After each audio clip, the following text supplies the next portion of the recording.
Good evening, brethren and sisters. I'm here to show you po kung paano gumawa ng Google Forms. So to get there, we must log in muna sa ating email address sa Gmail. We must have a Gmail account. And we can either search for Google Forms, Google search, or we can directly go to forms na subdomain ng Google dot google.com. And once we hit enter, we'll get there and make sure po na yung account na ginagamit natin, yung account na gusto natin gamitin for this Google form. So, once we're there, makikita po natin na meron mga templates na pwede natin gamitin. So, for example, meron for education, we can create a quiz, course evaluation worksheet.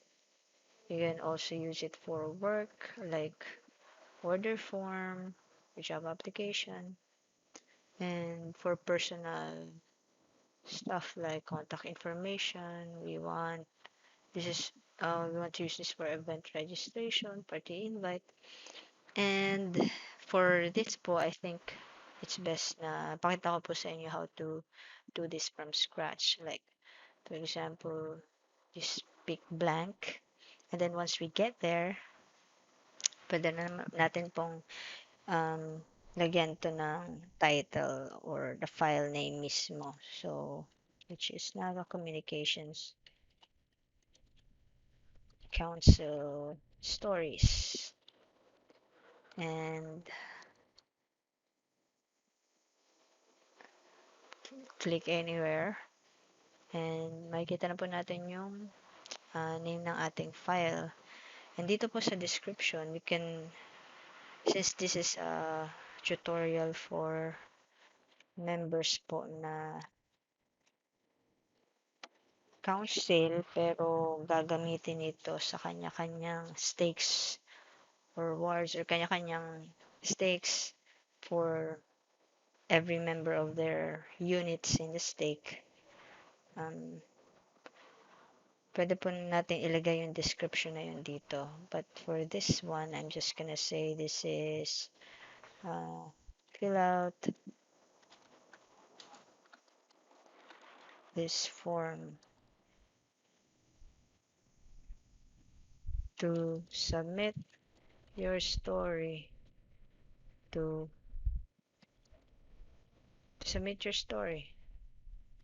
to area communications department.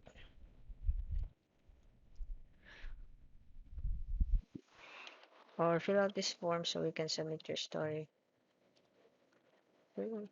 So we can submit your story to our communications department. And eto na po, we can add a style dito. For example, we can add, no, not yet. Dito pala, sa things. As you can see here, there's an option to add a theme. Pwede tayong magpili ng color. We can pick this, for example, and choose a proper header. So we can probably use an illustration na magmamatch dito. So we have lots to choose from. But for this one, I guess this necktie is proper enough. And once that is updated, we can change the background color. Maybe that's good enough. And then we can add the questions. For the first question, I think yung kailangan lang po nating information dito is yung name, yung saang ward ka, saang stake, and yung story mismo. And of course, the option to communicate to those who submitted dito sa form na ito. So for this one, the first page, we can ask for your name. What is your name? And since name yan, it's probably AI by Google, yung multiple choice na option naging short answer. If we take a look at this drop down, may options po tayo kung anong gusto natin na magiging way ng pagsagot ng ating mga mag-fill out ng form na members. Since this is just a name, it's just a short answer. And let's require that. Next question. Oh, we could say, what is your first name? Or we can just say first name. Complicado pa. Just first name. And then for this one, last name.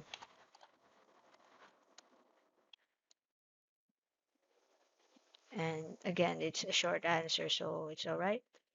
And then we can ask for steak.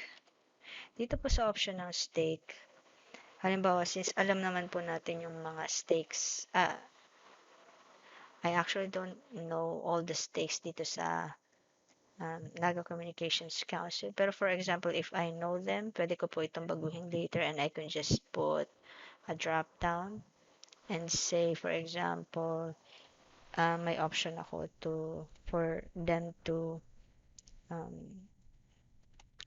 to click diet steak, um, Naga steak, Iriga steak, and so on and so forth. And since hindi ko pa po alam lahat, pwedeng gawin ko na lang din yan for now, short answer text. Pero para po makita niyo kung anong difference and drop down kaysa dito, yan muna, babaguhin ko na lang later. Then we can add another question. Ito po, for the word, since alam naman po natin yung mga names ng word per steak, pwede naman po natin gawing option na lang na multiple choice, for example, or drop down like we did over here. Kasi alam naman natin kung anong word. Pero halimbawa, for example, for this is, I'm doing this for diet steak. So we say diet first, or diet second, or Mercedes, and so on and so forth. And since we know the name, the steak, and the word, I think that's it for this section. For the next page po, we can go here, add section, and we can say this section is for your story. So may option po sila na to submit your story, you can either one, type in your story and upload your photos. Tapos, mga up to 5 photos. Or, 2, upload your Word doc, which is MS Word, or PDF file, or 3, submit the URL. Submit your URL. Submit the URL to your video story.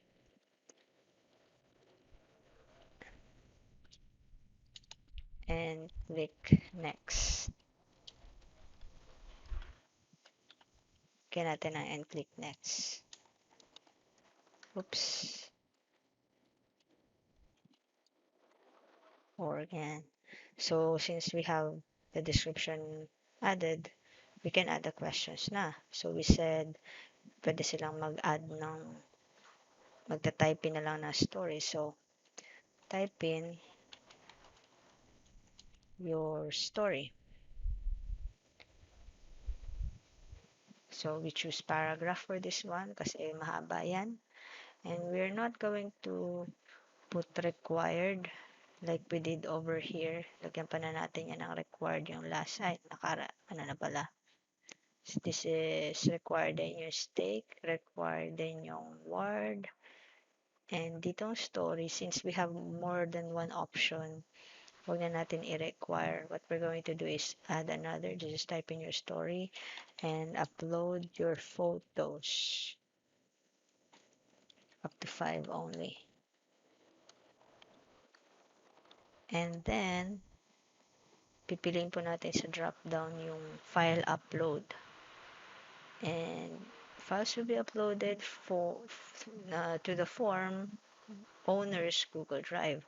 Ito po yung cloud Google Drive where we can see all the responses later and saan ma-upload yung mga files na sinasubmit ng mga mag-fill out ng form na ito. So let's just say continue. And we can only allow specific files since sabi natin these are photos. So image lang yan. And then maximum of 5. Maximum file is 100 MB. So yes, images yan. And then wag na natin i-record because as I said, we have another option which is to upload your MS Word doc or PDF file kung saan nandyan na rin mismo yung kanilang mga images. So, yung option dito is just file upload, and ang specific file na type na kailangan natin is either PDF or a document. And then we say maximum file size is 10 MB. That's good enough. Let's not make that required. And then finally, may isa pang option sila. Yung pangatlong option natin is mag-a-add sila ng submit your submit the URL to your video story. Halimbawa, i-upload nila yan sa YouTube or Vimeo or anywhere else. Ilalagay po nila, ika-copy-paste, ipipaste nila dito yung URL ng na-upload nila. Kasi kung pwede naman po na silang mag-upload din ng video dito. Like for example, kung mag-upload sila, may option din sila na mag-upload ng video. But since maa-add po yun sa Google Drive natin, okay, sabi 1 gig limit lang. Ang free po ng Google Drive is only up to 15 gigabytes. So, kung mag-upload sila na mag-upload ng video, baka maubos yung free natin and you'll need to subscribe for a bigger storage. So, we don't want that. Kaya po, let them upload it somewhere else and we'll just use their URL. So, sa short answer na ito, it's B. Let's say text and let's say URL. Oh, yan. So, that's it. And dun po pala sa kanina, dito pala, no, may option tayo na maghihingi ng number from them. No? So, kung number yung kailangan natin. For example, marami pa pong option tong Google Forms pwede natin gawin. We can even create quizzes here like what we've seen earlier sa mga templates nila. But what we need for this one is just a URL. So that's it. Meron na po tayong tatlo. The type in their story and upload the photo, the doc, and finally the video. And we can add another section which is contact details, where we can say, let us know how to contact you. Type in your email or submit your or paste in na lang, or paste in your Facebook URL. So yan, let's add a question. Pwede natin lagay na paste in your Facebook URL, and then lagay na lang po natin dito text. May option tayo na maglagay ng email address, o lagay natin dito paste in your email address na lang muna. Yan. So, may makikita po tayo dito na suggestion, enable email collecting setting. Huwag na po natin itong i-click, because once we do that, ito pong option na to get uh, their email addresses, yung mga nag-fill out ng form, mapupunta po dito sa very first section, sa first page, dito sa taas. And we don't want that. So, gusto natin dito sa contact details lang yung email nila. And lahat naman po siguro ng members ng Naga Council, Communications Council, may email address because we're under communications. So, next is yung paste. Oh, hindi yan paste in. Let's try type in. And let's paste in your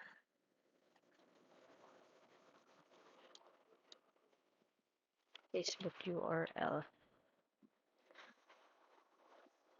And then short answer again. Makikita natin, we can add yeah, it's automatic. So you don't need to choose anything else, because we need is just that. So that's it. And we can check na kung anong itsura nito, or what else can we do sa settings. Yun. Sorry. Mabilis yun. We can either preview na what we did, or we can go to settings. We don't need to click this one to collect email addresses, kasi meron na tayong a column for that sa spreadsheet. Mamaya makikita sa responses. Require sign in, we don't need them to require to sign in. And respondents can edit after submit, pwede. And we don't need them to, we don't need to let them see the responses. So, tayo na lang makikita ng responses na yan. And yung presentation, show them the progress bar para makikita nila na, oh, meron pang next page. So, for this form, for example, we have 3 pages kasi 3 sections yan. We don't need to shuffle the questions. Show link to submit another response. Yes, we can do that. And then a confirmation message, we can say, thank you for your participation.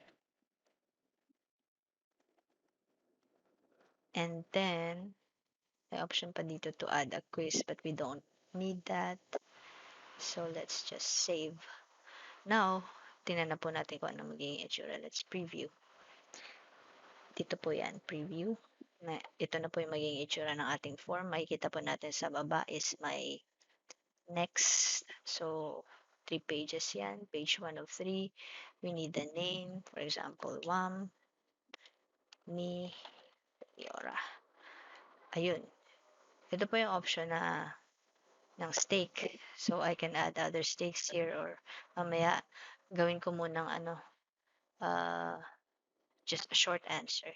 That's stake. And from what ward I am, it's best po na gawin nating short answer lang dito for this particular form, kasi sa Naga Communications Council, we have lots of wards, so it's best na just let them type in which ward they are from, we are from. Pero pwede po natin tong gawin sa kanya-kanya stake, since bawat stake is konti lang naman yung mga wards. So that first, and then we can click next. So here we can submit our story. Kita po natin yan. So we can type, we have an option to type in my story, add a photo, for example. Let's try to add photo. kahit isang photo lang to show you how it would look like on the spreadsheet. Oh, okay. Upload. Ito na po yung magiging experience nung nag-fill out ng form na to. Oh, that's taking a while. Okay. And then, they have an option to, of course, kung ayaw nila yan, pwede nilang i-upload mismo yung MS Word or PDF from the member who submitted their story. I can just pick any documents I have over here.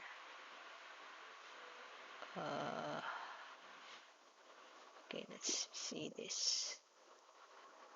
Upload.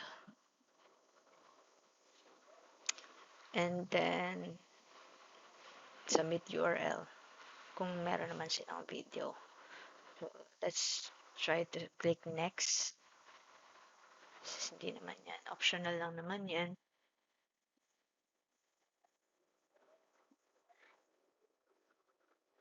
And this is let us know how to contact you. So, paano natin sila makontak? So, I can just give in my email address and I could paste in my Facebook URL, for example, like facebook.com/ ano ba? Ano ko? Ashram? Ano? Oh, it's not. Okay. Says pala. So, for example, let's try that. And then click. No, you've seen it. No, no, no. Okay. And pwede natin i-add yung Facebook URL, then click submit. Okay. Now, may option po sila either to edit your response. Pwede nilang i-edit yung mismong response nila. That's a good option. Or submit another response para sa iba na namang member. But since we already have one response, let's go back here. And then, paano ba natin ito ma-access? First, we go to forms ulit .google.com. And bawa, marami na pong nag-fill out ng form. So, we wanted to check kung kumusta na yung mga responses. Punta po tayo sa docs. No. Or are we on docs? Okay. So, we say forms.google.com and mapupunta tayo dito. Dito na po yung ginawa nating form. So, let's go over here. Let's close this. And we can see na meron tayong one response, which is my response earlier. Let's click that. And dito po, sa summary, makikita natin yung nag-fill out. So, dito. Okay. Ayan. And by question, pwede din natin makita. And one response. Let's over here. Individual. Makikita pala natin per page here yung mga nag-response. So, that's it. Or may option po tayo na to print all these responses, or ang the best po natin gawin is to put that sa spreadsheet. So, kung first time pa lang po natin ilalagay sa spreadsheet yung form na ginawa natin, we can click this green icon na spreadsheet and then create new spreadsheet. So, let's create.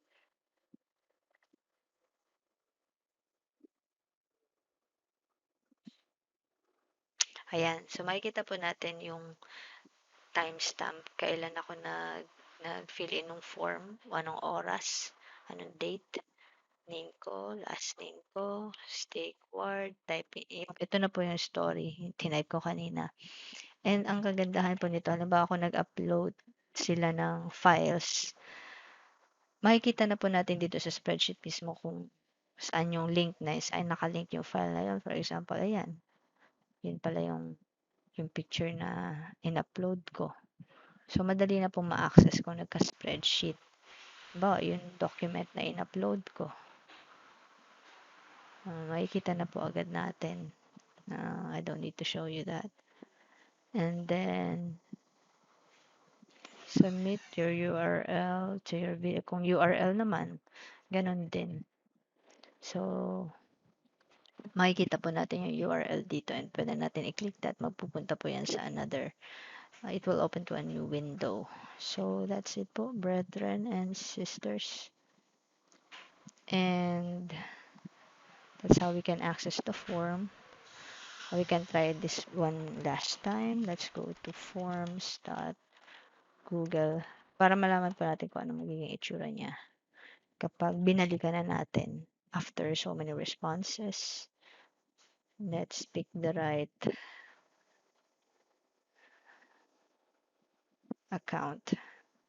And then, Naga Communications. And the responses. Click natin yung responses. And click this one. Halimbawa po kapag may date tayo ng date and time lang tayo na mag-accept ng responses, pwede na nating i-turn off po ito kapag ayaw na natin mag-accept ng more responses from people. So, i-click na natin yan. But since this is active, ilagay po natin na ganyan. So, ayan po. Ma-access na natin agad dito yung spreadsheet. And I'll need to change this portion muna to short answer. So, that's it. Ito na po yung ating form. I can share this form. Let's go back to the right. Paano po natin i-share yung form sa members? Ganito po. Balik tayo sa forms.google.com and then dito yung file. We can click this 3 dots and open in a new tab and then send and then let's click this link. Pwede rin po natin i-shorten yung URL. So, ganyan na lang yung makikita nila. And then, we can click copy. And then, isend na po natin sa friends natin. For example, sa Facebook. Or we can share it like that. Or, isend na lang po natin as a message. Okay? So, I will end this tutorial na po. If you have questions, you can ask me.